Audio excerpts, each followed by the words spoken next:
विद्यार्थी घडवण्यासाठी तुम्ही जे त्यांना मदत करता, काय भावना आहे? यात काय झालेलं आहे,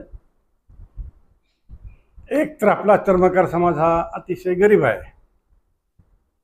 एक तर त्यांना शेती नाही आहे, सर्व लोक मजुरी करतात, हातावरचे लोक आहेत आणि धंद्यासाठी त्यांना पैसेसुद्धा नसतात आणि शिक्षणाशिवाय पर्याय नाही.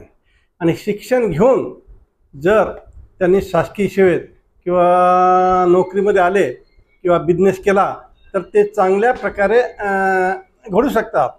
परंतु आजकाल मी बघितलेलं आहे की समाजामध्ये असे वर्ग एक अधिकारी फार कमी आहेत.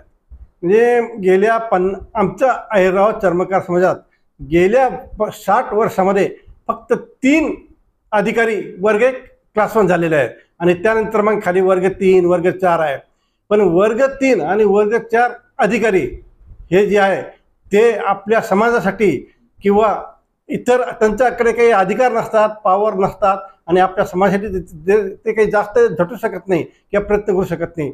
जर तुम्ही वर्ग 1 अधिकारी झाले, उदाहरणार्थ समजा तुम्ही डेप्टी कलेक्टर झाले, तहसीलदार झाले, BDO झाले किंवा DSP झाले, तर आपल्या तळागाळातील समाजातील लोकांना मार्गदर्शन करू शकतात व त्यांना आर्थिक मदतही करू शकतात व त्याचप्रमाणे त्यांना पुढे भविष्य म्हणजे पुढची पिढी घडवण्यासाठी ते योग्य प्रकारे मार्गदर्शन करू शकतात. उदाहरणार्थ जर तुम्ही कार्यकारी अभियंता झाले, जर जे वर्ग 3 आणि वर्ग 2ला काही अधिकार नाही, जर तुम्ही वर्ग 1 अधिकारी झाले, कार्यकारी अभियंता ह्या पदावर गेले, तर तुम्ही जे गोरगरीब आहे, जे सुशिक्षित बेकार अभियंते आहे किंवा सर्वसामान्य हातावर काम करणारे मजदूर आहेत किंवा फुटकळ गुत्तेदार आहेत, त्यांना तुम्ही 10-10, 20-20 हजाराची कामं देऊन त्याची उन्नती तुम्ही करू शकतात. तर यासाठी मी असा विचार केला की जवळपास समाजामध्ये सर्वसामान्य सर्व लोक खाऊन पिऊ सुखी आहेत. बरेचसे मुलं प्रयत्न करतात, BA होतात, BCom होतात, डॉक्टर होतात, इंजिनियर होतात, पण त्यांच्या मर्यादा राहतात. मर्यादा याच्यामुळे राहतात की ते फक्त खाऊन पिऊन सुखी राहतात आणि आईवडिलांना किंवा आपल्या भावांना किंवा बहिणींना त्यांचं लग्नाची जबाबदारी असते किंवा आईवडिलांना सामाजिक जबाबदारी असते, घर बांधण्याची जिम्मेदारी असते, परंतु ते इतर लोकांना म्हणजे समाजातील इतर लोकांना मदत करू शकत नाही. तर त्यामुळे जर तुम्ही अल्पवयामध्ये जर तुम्ही वर्ग 1 अधिकारी झालात तर तुम्ही समाजासाठी एक मुलांना घडवू शकतात, त्यांना दिशा देऊ शकतात. सर, बार्टीमध्ये आपल्या समाजाचं प्रमाण फारच कमी आहे, तर याविषयी हो बरोबर आहे. तर मी तुम्हाला सांगितलं, गेल्या 60 वर्षामध्ये अहिरराव चर्मकार समाजात फक्त 3 वर्ग 1 अधिकारी झालेले आहे, त्यानंतर कोणी झालेलं नाही आहे. फक्त म्हणजे वर्ग 3 आणि वर्ग 4 झालेले किंवा वर्ग 2 झालेले आहे, पण ते पाहिजे त्या प्रमाणात समाजासाठी वेळ देऊ शकत नाही किंवा त्यांची उन्नती घडवून आणू शकत नाही. जर तुमच्या हातात अधिकार असेल, पॉवर असेल, सत्ता असेल, अधिकार पॉवर सत्तेसाठी तुम्हाला वर्ग 1 अधिकारी होणं गरजेचं आहे. म्हणून जर तुम्ही आता UPSC मार्फत जर तुम्ही IAS झाले, IPS झाले, IRS झाले, तर आपल्या समाजासाठी काहीतरी तुम्ही करू शकतात.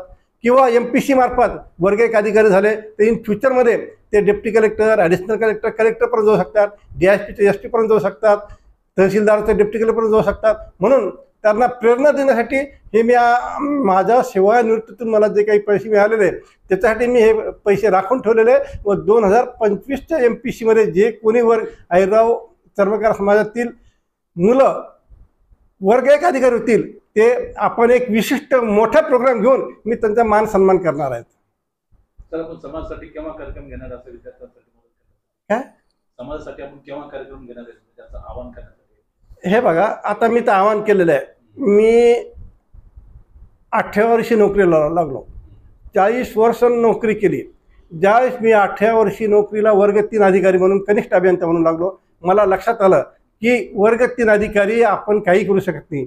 म्हणून त्यानंतर मी माझ्या डिप्लोमानंतर पदवी घेतली, त्यानंतर मी पोस्ट ग्रॅज्युएशन ME सिव्हिल केलं, त्यानंतर 2000ला MPSC दिली.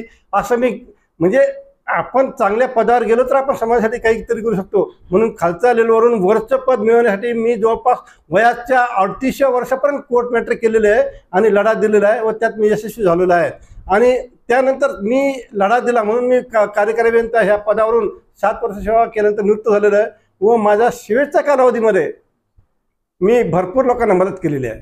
त्यात सांगायचं म्हणजे जे गोरगरीब आहेत, बरेचसे विद्यार्थी माझ्याकडे येतात, माझं आले की सर मला फी भरायला पैसे नाही, क्लासेसला पैसे नाही आहे, ट्युशन लावायला पैसे नाही. मी कोणाला त्यांच्या परीनं कोणाला 5,000, कोणाला 10,000, कोणाला 50,000 अशाप्रमाणे आर्थिक मदत आत्तापर्यंत केलेली आहे. परंतु एक लक्षात आलं की हे मुलं मदत केल्यानंतर कुठलं तरी एक पद मिळालं, म्हणजे एक वर्ग 4चं मिळालं किंवा वर्ग 3चं मिळालं, त्यात सॅटिस्फाईड होतात आणि ते पुढचं शिक्षण किंवा पुढचं पद घेण्यासाठी ते पाहिजे त्याप्रमाणे प्रयत्न करत नाही. आज जवळपास आपल्या औरंगाबाद जिल्ह्यामध्ये किंवा मराठवाड्यामध्ये 50 ते 60 असे होतकरू विद्यार्थी आहेत की ते काही डॉक्टर झालेले आहे, इंजिनियर झालेले आहे, ते MPSC आणि UPSC तयारी करतात, परंतु त्यांना अशी चालना मिळत नाही. तर मी त्यांना माझ्या फोनद्वारे म्हणा, मेसेजद्वारे म्हणा, प्रत्येक वेळेस त्यांना मी चालना देतोच.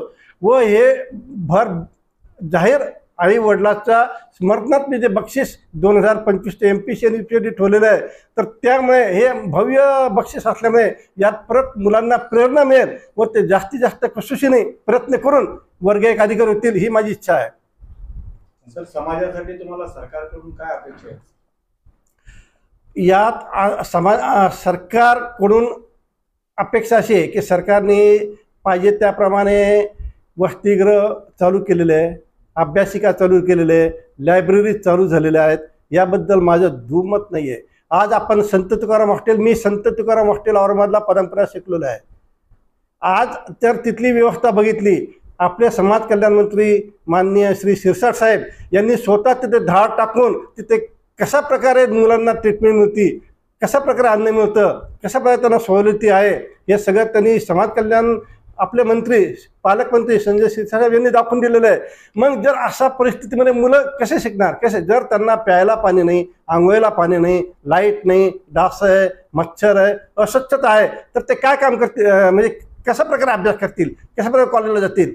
म्हणजे शासनाने धोरणं वेगवेगळे मागासवर्गीयासाठी राबवलेले आहेत, परंतु त्या शासनाच्या धोरणानुसार त्याची अंमलबजावणी होत नाही. त्यात हे जे आपले अधिकारी असतात यांनी जातीने लक्ष देणं हे फार गरजेचं आहे.